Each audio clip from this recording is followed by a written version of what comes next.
ഒരാൾ ദിവസത്തിലെ 8 മണിക്കൂർ ആവശ്യത്തിന് ഭക്ഷണം കഴിക്കുകയും അടുത്ത 16 മണിക്കൂർ ഉപവസിക്കുകയും ചെയ്യുന്ന രീതിയാണ് ഇന്റർമിറ്റന്റ് ഫാസ്റ്റിംഗ്. രോഗപ്രതിരോധ ശേഷി വർദ്ധിപ്പിക്കുക, ഹൃദയാരോഗ്യം മെച്ചപ്പെടുത്തുക, ഓർമ്മശക്തി വർദ്ധിപ്പിക്കുക, കൊഴുപ്പ് കുറയ്ക്കുക, ആരോഗ്യകരമായ മസ്തിഷ്ക വാർദ്ധക്യം പ്രോത്സാഹിപ്പിക്കുക, സിസ്റ്റോളിക് രക്തസമ്മർദ്ദം കുറയ്ക്കുക തുടങ്ങി നിരവധി ആരോഗ്യ ഗുണങ്ങൾ നൽകുന്ന ഒരു രീതിയാണിത് എന്ന് പഠനങ്ങൾ കണ്ടെത്തിയിട്ടുണ്ട്.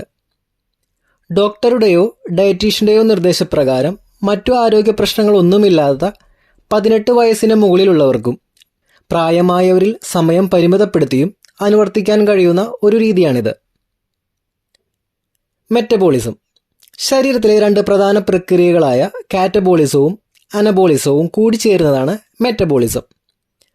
അനബോളിസം ഭക്ഷണം കഴിച്ചതിന് ശേഷമുള്ള ആദ്യത്തെ 3 മണിക്കൂർ സമയപരിധിയെ നമ്മൾ അനബോളിക് അല്ലെങ്കിൽ വളർച്ചാ കാലയളവ് എന്ന് വിളിക്കുന്നു. കാരണം പോഷകങ്ങൾ ലഭ്യമാണ്.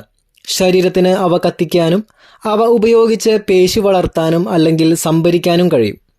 പുതിയ കോശങ്ങൾ നിർമ്മിക്കാനും പഴയവ നിലനിർത്താനും ശരീരത്തെ സഹായിക്കുന്ന പ്രക്രിയ കൂടിയാണ് അനബോളിസം.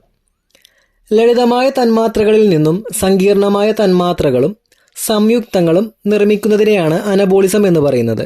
ഊർജം അധികമാകുന്ന സമയങ്ങളിൽ ശരീരം അനബോളിക് ആയിരിക്കും. അസ്ഥികളുടെ വികാസവും ധാതുവൽക്കരണവും പേശികളുടെ പിണ്ഡം അതായത് മാസ് വർദ്ധിപ്പിക്കുന്നതും അനബോളിസത്തിൻ്റെ ഉദാഹരണങ്ങളാണ്. കാറ്റബോളിസം ഭക്ഷണം കഴിച്ചതിന് ശേഷമുള്ള 4 മുതൽ 16 മണിക്കൂർ വരെ ശരീരം 2ാം ഘട്ടത്തിലാണ്.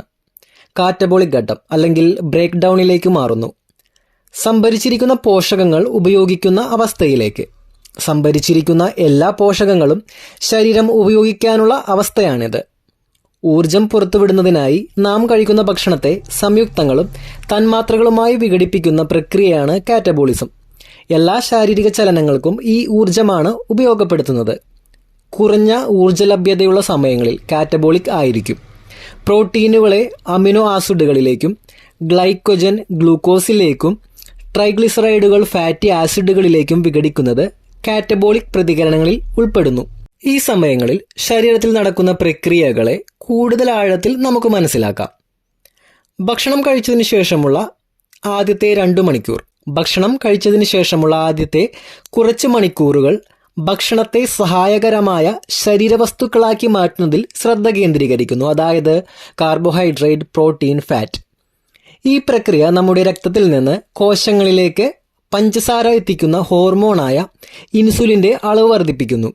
അതോടൊപ്പം വിശപ്പ് ഉത്തേജിപ്പിക്കുന്ന ഹോർമോണായ ഗ്രെലിൻ കുറയുമ്പോൾ വിശപ്പ് കുറയ്ക്കുന്ന ഹോർമോണായ ലെപ്റ്റിൻ വർദ്ധിക്കുന്നു.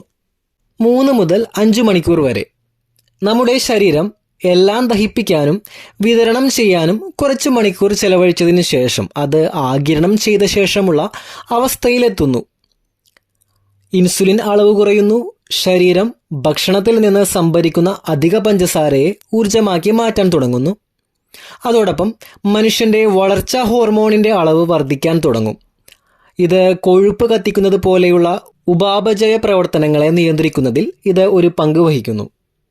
5 മുതൽ 12 മണിക്കൂർ വരെ നമ്മുടെ ശരീരത്തിൽ പഞ്ചസാര തീർന്നു കഴിഞ്ഞാൽ ഇൻസുലിൻ അളവ് കുറയുന്നു. ഇപ്രകാരം നമ്മുടെ ശരീരം ഇന്ധനമായി ഉപയോഗിക്കുന്നതിന് കൊഴുപ്പ് കോശങ്ങളെ ഉപയോഗിക്കാൻ തുടങ്ങുന്നു.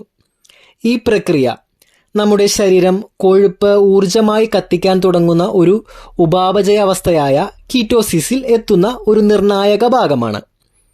ഇത് ശരീരഭാരം കുറയ്ക്കൽ പോലുള്ള കാര്യങ്ങൾക്ക് വളരെ സഹായകരമാണ്. തൽഫലമായി നമ്മുടെ ശരീരം ഇന്ധനത്തിനായി ഉപയോഗിക്കുന്ന കീറ്റോണുകൾ ഉൽപ്പാദിപ്പിക്കാൻ തുടങ്ങും. 12 മുതൽ 16 മണിക്കൂർ വരെ. ഇപ്പോൾ കാര്യങ്ങൾ ശരിക്കും ചൂടുപിടിക്കാൻ തുടങ്ങുന്നു.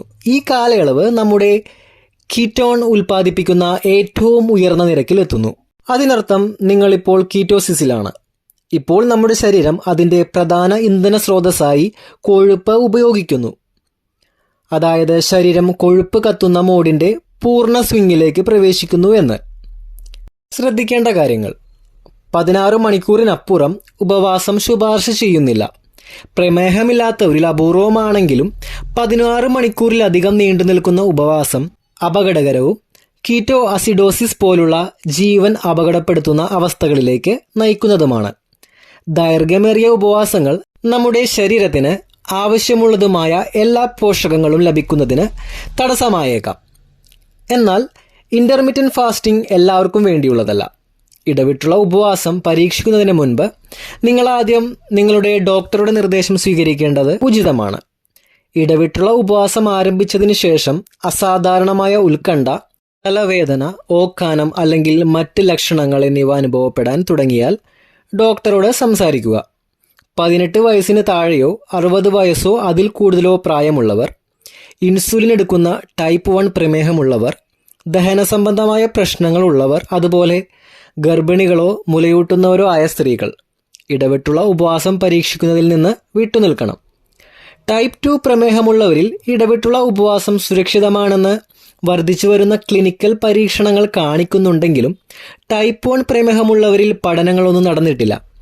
ടൈപ്പ് 1 പ്രമേഹമുള്ളവർ ഇൻസുലിൻ എടുക്കുന്നതിനാൽ ഇടവിട്ടുള്ള ഉപവാസ ഭക്ഷണ രീതി ഉപവാസ കാലയളവിൽ സുരക്ഷിതമല്ലാത്ത അളവിൽ ഹൈപ്പോഗ്ലൈസീമിയയ്ക്ക് കാരണമാകുമെന്ന ആശങ്കയുണ്ട്. നിങ്ങൾ ശരീരഭാരം നിയന്ത്രിക്കാൻ ഉപവസിക്കുകയാണെങ്കിൽ സമീകൃത ആഹാരം കഴിക്കുകയും അതോടൊപ്പം അൾട്രാ പ്രോസസ്ഡ് അല്ലെങ്കിൽ ഉയർന്ന സാച്ചുറേറ്റഡ് കൊഴുപ്പും ശുദ്ധീകരിച്ച കാർബോഹൈഡ്രേറ്റുകളുമുള്ള ഭക്ഷണങ്ങൾ പരിമിതപ്പെടുത്താനും ശുപാർശ ചെയ്യുന്നു. കാരണം അവയ്ക്ക് വിശപ്പ് വർദ്ധിപ്പിക്കുവാനും രക്തത്തിലെ പഞ്ചസാര വർദ്ധിപ്പിക്കുവാനും നിങ്ങളുടെ കലോറി ഉപഭോഗം പരമാവധി വർദ്ധിപ്പിക്കുവാനും കഴിയും. നിങ്ങളുടെ ഉപവാസത്തിലുടനീളം ശരീരത്തിന് ആവശ്യമായ വെള്ളം കുടിക്കേണ്ടത് വളരെ പ്രധാനമാണ്. ആരോഗ്യ സംബന്ധമായ കൂടുതൽ അറിവുകളുമായി നമുക്ക് വീണ്ടും കാണാം. ബൈ.